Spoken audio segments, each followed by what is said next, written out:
संभावना नहीं थी वहाँ बहुत बेहतर ढंग से जीत पर आगे बढ़ करके अपने लक्ष्य को हासिल करने में सफल रहे हैं।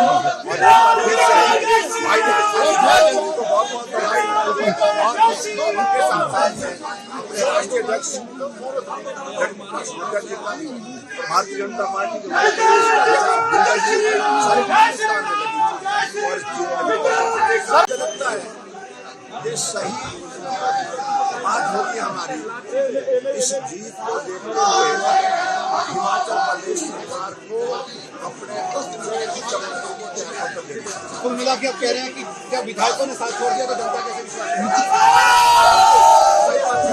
एक साल में ही विधायक छोड़ दिया। पहली बात मैं कहना चाहता हूं कि मैं कांग्रेस की पूरी लीडरशिप की तरफ अपना कृतज्ञता व्यक्त करना चाहता हूं। उन्होंने मेरे अंदर विश्वास रखा, चौथी बार के लिए मुझे उम्मीदवार बनाया। मैं तहे दिल से माननीय कांग्रेस अध्यक्ष, पूर्व कांग्रेस अध्यक्ष श्रीमती सोनिया गांधी, शीर्षस्थ नेतृत्व जो भी है, सबको धन्यवाद देना चाहता हूं। दूसरी बात, मैं तहे दिल से माननीय मुख्यमंत्री को और हर एमएलए जो यहाँ बैठे हैं, जो आपको दिख रहे हैं, कुछ नहीं दिख रहे हैं, उनको जेन्युइन तहे दिल से धन्यवाद देना चाहता हूँ। वो पूरी तरह से प्रयत्नशील थे, उम्मीद बनाए बैठे थे और दिन रात उन्होंने परिश्रम किया, मेरा समर्थन किया।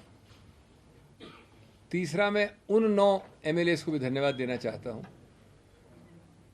जिसमें से 9 के 9 कल रात तक हमारे साथ बैठे थे, खाना खाया था, जलपान किया था, फोटोज़ ली थी।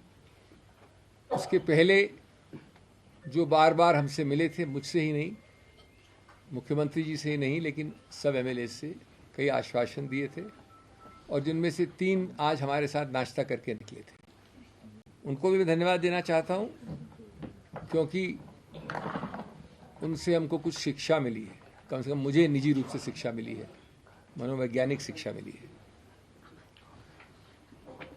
मैं इस संदर्भ में एक विनम्रता से प्रश्न पूछना चाहता हूं। नहीं, सबसे पहले, उससे पहले मैं माननीय हर्ष महाजन जी को तहे दिल से धन्यवाद, तहे दिल से बधाई देना चाहता हूं। वो जीते हैं और उनका हक बनता है बधाई प्रदान करने का। एक बात जरूर मैं कहूँगा, उनकी पार्टी को अपनी गिरेबान में देख के सोचें। जब भी कोई पार्टी 25 और 43 के आंकड़े या इक्वेशन में 25 वाली पार्टी 43 वाले के विरुद्ध उम्मीदवार खड़ा करती है, तो उसका सिर्फ एक और एक ही संदेश हो सकता है। और मैं हर्ष महाजन जी की बात नहीं कर रहा हूँ, मैं इस चुनाव की बात नहीं कर रहा हूँ, मैं एक सिद्धांत की बात कर रहा हूँ। वो संदेश है कि हम बेशर्मी से वो करेंगे जो कानून में अनुमति जिसकी नहीं है। अगर आप समझते हैं कि एक व्यक्ति या 2 व्यक्ति या 9 व्यक्ति अचानक एक नई नीति, एक नई सोच, एक नई आइडियोलॉजी के अंतर्गत कल रात के डिनर और आज सुबह के नाश्ते के बाद बदल गए हैं, तो मैं समझता हूँ कि हम सब, जो अंग्रेजी में कहावत है, एक फूल्स पैराडाइज पे रहते हैं। ये बदलाव बहुत दुर्भाग्यपूर्ण है भारत के लिए और विशेष रूप से हिमाचल प्रदेश के लिए, जिसकी संस्कृति, जिसके पहाड़ी या नीचे रहने वाले लोग इस संस्कृति से अवगत नहीं थे कुछ समय पहले तक। अगर ये नए भारत, न्यू इंडिया की परिभाषा है, तो मैं तो पुराने भारत को ही प्रेफर करूँगा। काउंटिंग हॉल के पास आकर बार बार काउंटिंग ऑफिसरों को धमका रहे हैं, ये लोकतंत्र के लिए अच्छा नहीं है। अभी आपने अभी देखा कि भारतीय जनता पार्टी के नेता बार बार आके बोल रहे हैं कि वोट क्यों डालने दिया।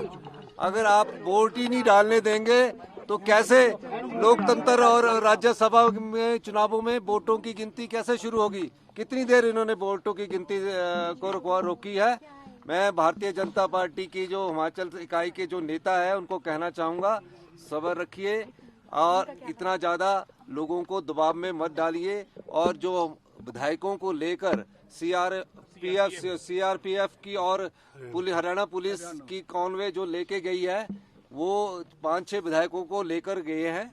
और निश्चित तौर पर मैं कह सकता हूं कि जो लोग गए हैं उनको वो उनके परिवार के लोग उनसे संपर्क कर रहे हैं और वो अपने परिवार से जरूर संपर्क करें।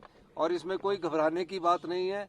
लोकतंत्र में मत पक्ष और विपक्ष दोनों रहते हैं, लेकिन विपक्ष जिस प्रकार की गुंडागर्दी हिमाचल प्रदेश में करने की कोशिश कर रहा है, हिमाचल की जनता उसको कभी स्वीकार नहीं करेगी।